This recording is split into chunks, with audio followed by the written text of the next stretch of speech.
you a wrestling fan growing up as a kid? No, I can't say that I was a wrestling fan. I came from South Texas, and the only wrestling that we were getting there was like real late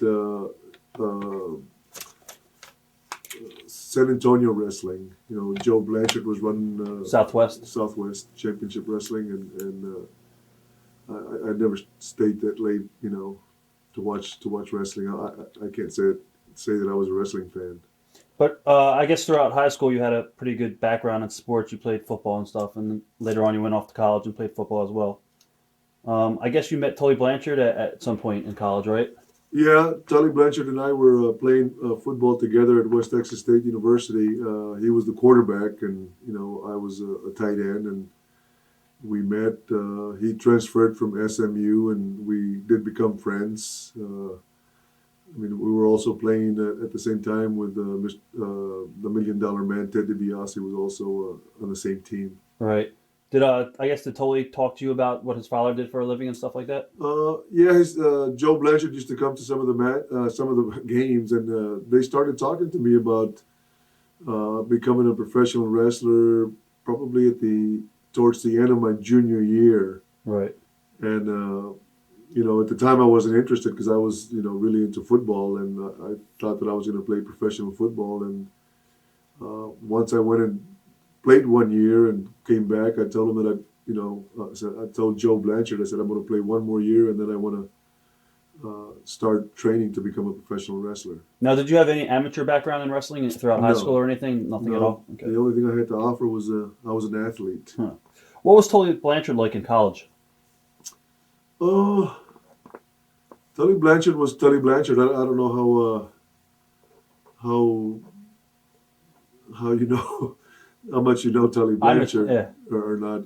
Tully Blanchard was Tully Blanchard. He was always to describe Tully, I guess he was a pretty cocky guy. He's just like in professional wrestling. He was I would say more confident than cocky, but Tully Blanchard was Tully Blanchard. Did he party back then too? Back in the day? Yeah, he was.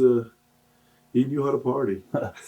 I guess who did you play with in college? What school was it? West Texas State University. Now it's known as West Texas State at A&M. Okay.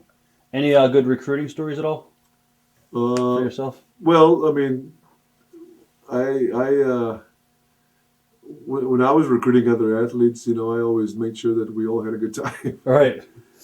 I guess how hard did you take it when you didn't make the Chiefs? Well, it was probably the hardest thing that I ever went to. And then I called my mom, and my mom, I thought I was going to get some sympathy from my mom, and she says, "Good, I don't have to worry about you getting hurt anymore." Huh. The only reason that I didn't make it, I feel our starter, which was Gary Butler, ended up getting hurt, and then they traded for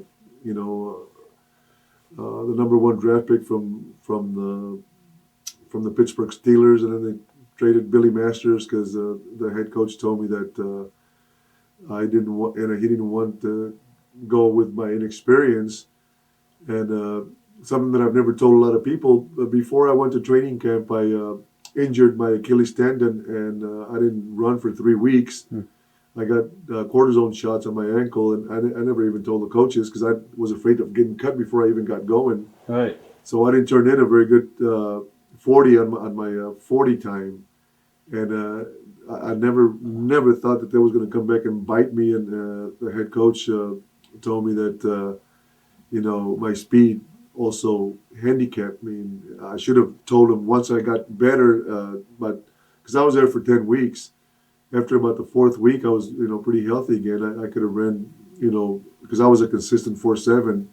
When they timed me, I ran a 5.5 or something like that. Because I had the guy taped my ankle real hard, real stiff, and I didn't have any bend on my ankle. So my time, is what hurt me.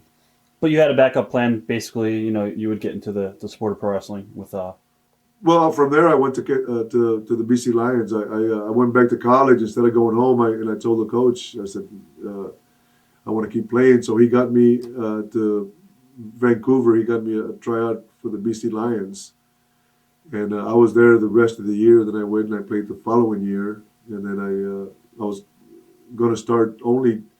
My intentions were only to do it in the off season Right. and go back to play football because I was with the BC Lions. As a matter of fact, Kansas City called me back the following year, and I said, I'm already here with the BC Lions, and I'm the only Wow. tight end here. I don't, why would I have to worry about Right. making a team again? And but once I started wrestling, I just was having too much fun, and I saw a longer career in professional wrestling than I did in football. How did you wind up in the business? Through Joe Blanchard. Joe Blanchard and Terry Funk, of course. Terry Funk also played football at West Texas State University, and he would always talk to me. And Joe Blanchard got me set up to train in Florida with Hiro Matsuda. And that was about the time that Hulk Hogan was breaking in. He broke in just a little bit before me. And, Pensacola area? no, in Tampa. Okay, Tampa. Okay. Yeah, we're all living in Tampa. Brutus Barber Beefcake, Mr. Right. Wonderful was just breaking in. B. Brian Blair. So I went, and I was just going to start training. And I was there for about a month, and I was working out, and Tully thought, because Tully was around it all his life, it's easier for somebody who's around it to pick it up. And I knew that, they said 2 weeks. I knew after 2 weeks I wasn't ready. Right. And I was renting an apartment, sharing an apartment. I was paying half the apartment with Tully Blanchard. And Terry Funk came in, and he called me into the dressing room. He was the world champion at the time. And he says, "How do you like it?" And I said, I love the business. I said, "But I'm not making any money." I said, "I think what I'm going to do is I'm going to go home and go play football again for the BC Lions, and then I'll start worrying about getting back into the business." So he said, "Before you make any decisions, let me talk to Eddie Graham." So he talked to Eddie Graham, and the next Monday they called me in the office, and I started getting the booking here and there, and I was there like 2 more weeks, and then they got me to Atlanta. Wow. Where Jim Barnett gave me a guarantee, and I started learning how to, learning the business. I guess I was going to ask you, what was the hardest thing about training? Well, the hardest thing about training was the fact that we were getting thrown around, and we were, just hitting the ropes. Your whole body, turned purple, and we didn't have any padding. I was used to, I was used to a contact sport, but with pads. Right. And all of a sudden there's no padding, but your body. Were you ever discouraged about maybe getting out of the business at all, or no? In the I beginning. was discouraged in the beginning. Once I started making a living, and I was looked around me. I knew that I was an athlete, and I knew that I was going to go at it 100%, and I knew that it was just a matter of time that I was going to, be successful. I had a lot of confidence in me. I mean, once I decided to give everything else up, I went for it. Well, I was going to ask you, what were your expectations going into the business? Well, I didn't know what to expect, but I never expected to move as fast as I did. I mean, I started wrestling in 1977. In 1979, I was tag team champions in New York with Ivan Putski. I never expected that, because, even though I was from the South, New York was the place to be, even back then. Right. Nowhere else could you wrestle in front of 20,000 people like you did in Madison Square Garden or Baltimore or Boston, Everywhere we went here, the places were packed, which in the South, they were not used to big crowds like that. Did any of your former teammates ever give you a hard time about being a wrestler at all, or no? No. No, okay. No, I mean, back then, wrestling was kind of looked up to a little bit. Right. They respected. I mean, I remember going into the dressing room. I was scared to death of most of the guys, because most of the guys looked like they could tear you apart. You had to respect the athleticism of every wrestler out there. Was there anyone, I guess, early on in your career that you wanted to pattern your style after when you first started?